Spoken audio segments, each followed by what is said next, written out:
sahifasida siz umumiy savdoyingiz holatini ko'rsangiz bo'ladi. Chetda sanani tanlaysiz. O'tgan hafta, o'tgan oy yoki o'zingizga ma'qul kelgan sanani tanlab, u yerdagi savdo hajmini ko'rsangiz bo'ladi. Va do'konlaringizni bemalol tanlashingiz ham mumkin bo'ladi. Do'konlarni tanlagandan keyin har bir do'konga alohida qancha daromad ko'rganingiz, qancha foyda ko'rganingiz, qancha sof foyda ko'rganingizni ko'rsatishi mumkin bo'ladi. Keyingi qator bu yuk xati bo'limidan siz bemalol elektron tovar transport yuk xatini qo'shishingiz mumkin bo'ladi. Bu ham avtomatik ravishda ishlaydi. Bu bo'yicha alohida videoyimiz ham bor. Hisobotlar bo'limiga o'tadigan bo'lsak, sotuv va qoldiqlar bo'limida siz ma'lum bir vaqt oralig'ini tanlab, bu yerdagi sotuv va qoldiqlarni ko'rishingiz mumkin bo'ladi. Do'konlarni ham alohida tanlashingiz mumkin bo'ladi. Va bu yerda umumiy summalari, umumiy tushum, ichidan daromad va toza foydalarni ham ko'rsangiz bo'ladi. Esa bu to'p sotilgan mahsulotlar.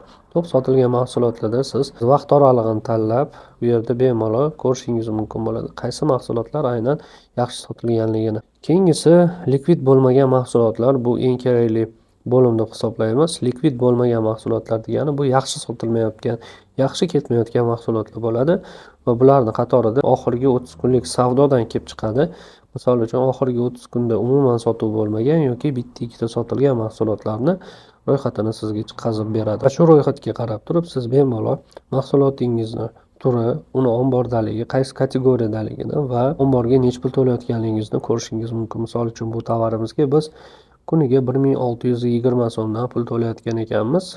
30 kunlik oxirgi savdosi umuman bo'lmagan, oxirgi 30 kunda umuman sotilmagan.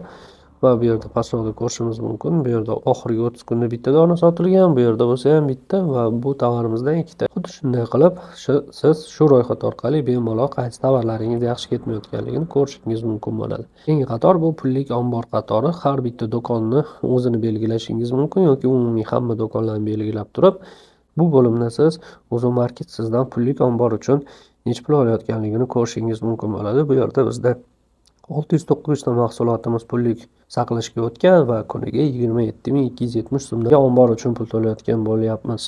Keyingi qator bu qaytarilgan mahsulotlar. Qaytarilgan mahsulotlarda siz bu yerda vaqt oralig'ini belgilaysiz va do'konni belgilaysiz. Misol uchun bir hafta ichida qaytarilgan tovarlarni ko'rishingiz mumkin bo'ladi. Bu yerda uni sabablari, qaytarilgan sanalari ham bo'ladi. Keyingisi bu unit iqtisodiyot bo'limi.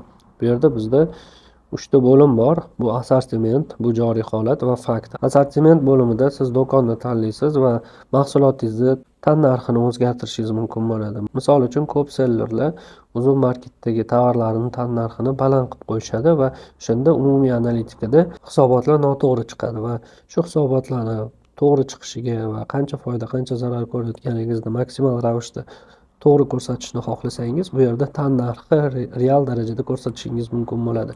Bu yerda misol uchun bizda tannarximiz 32 ming bo'lsa, biz balandroq qilib yozib qo'ygandik O'zmarketda o'zi uchun. Biz buni yangilashimiz mumkin. Misol uchun 27 ming so'm mahsulotimizning tannarxi. Bizga shu mahsulotimizning tannarxi 27 ming so'm bo'ladi. Har bitta SKUni ham narxini o'zgartirishimiz mumkin bo'ladi. Endi joriy holatga o'tamiz. Joriy holatda tepada ko'rishingiz mumkin minimal foyda, soliq stavkasi va do'kon tanlashingiz mumkin bo'ladi. Minimal foyda bu nima? Siz mahsulotingizga necha pul minimal foyda qo'ymoqchisiz? 100% minimal foyda qo'ymoqchiman va soliq stavkam 4%. 4% soliq stavkada narxi hozirgi tovarim 64 ming so'm, umumiy 22 ta sotilgan, omborda hozir 13 ta dona bor va omborda qoldiqlarning summasi 832 minglik tovarim bor. Narxi mahsulotimni o'zimda sotilayotgan 64 ming, komissiya 20% olyapti, logistikaga 4 ming olyapti, chiqarishga 47 ming 200 chiqazib beryapti.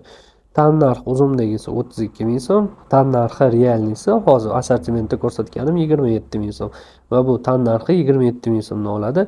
Umumiy saqlashga ketayotgan pul 30 so'm har bitta donasi uchun, marja 28%. Sof foyda bo'lsa har bitta tovardan 17610 so'm qilyapti. Rentabelligi shunda 65% ga to'g'ri kelyapti. Minimal narx bu sizga tavsiya qilinayotgan narx bo'ladi. Men hozir 100% foyda olmoqchiman deb ko'rsatdim. Shunda menga 76 ming minimal narx qo'ysangiz bo'ladi dedi. Hozir 64 ming o'zi tovarimning narxi. Agar men 120% olmoqchi bo'lsam, narx o'zgaradi. 83 ming so'm qilib qo'yishimga to'g'ri keladi. Agar men 80% minimal foyda olmoqchi bo'lsam, Shunda menga minimal narxi 69 ming qilib qo'ysam ham bo'lar ekan. Aynan shu joriy holat bo'limida siz bemalol mahsulotingizga minimal narxlarni qo'yishni, soliq stavkani to'g'rilab, har bitta mahsulotdan necha pul foyda olayotganingizni ko'rishingiz mumkin bo'ladi.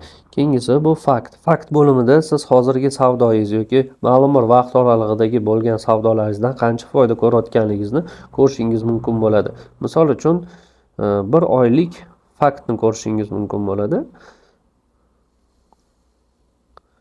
Va ko'rishimiz mumkin, bir oyda bitta do'konimizdan, misol uchun bitta SKUdan biz 105 ming foyda qilgan ekanmiz. 6 ta tovar sotib, bu yerda 3 ta tovar sotib 52 ming foyda qilgan ekanmiz.